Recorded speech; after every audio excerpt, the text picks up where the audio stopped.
ญครับถ้าใครจะไปด้วยกันนะครับเหลือเวลาไม่ถึง4 นาทีนะครับไม่ถึง4 นาทีเลยจะมีเสียจะออกนะครับ3 นาทีเสียจะออกนะครับ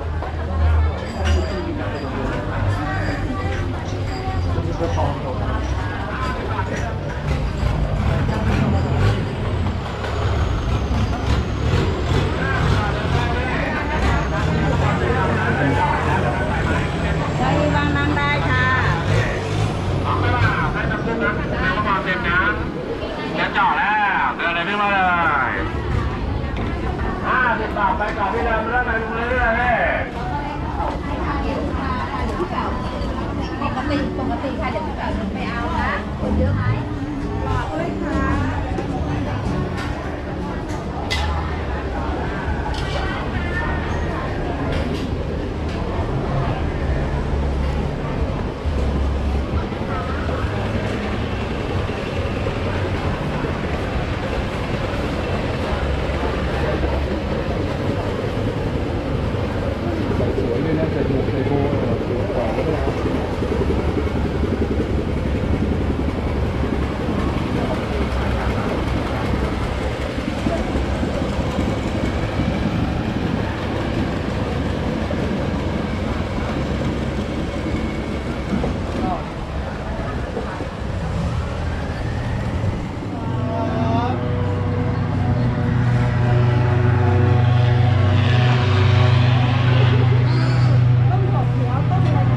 ค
น้ำ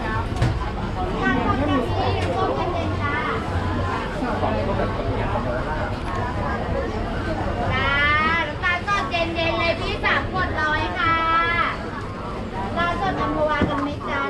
เนี่ยบางทีถ้าไปเอาน้ำไปออกก็เป็นหัวเลยค่ะของ50 บาทอาบน้ำไม่ชื่นใจทองจ้าทองจ้าอะไรทองจ้า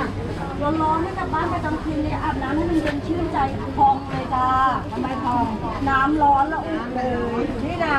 ที่บ้านทำก่อนไปก่อนเนี่ยทองไปเลยจ้าที่สุดท้ายมันจะนุ่มอ่ะเมื่อก่อนนี่มันไม่วางขายนะเดี๋ยวไม่มีใครอยู่เนี่ยของเล่นเยอะมาปลาหมึกกรอบ3 อร่อยเลยเจ๊เล่นอันนี้ปลาทูอันนี้กุ้งที่อร่อยทั้งคู่เลยทำได้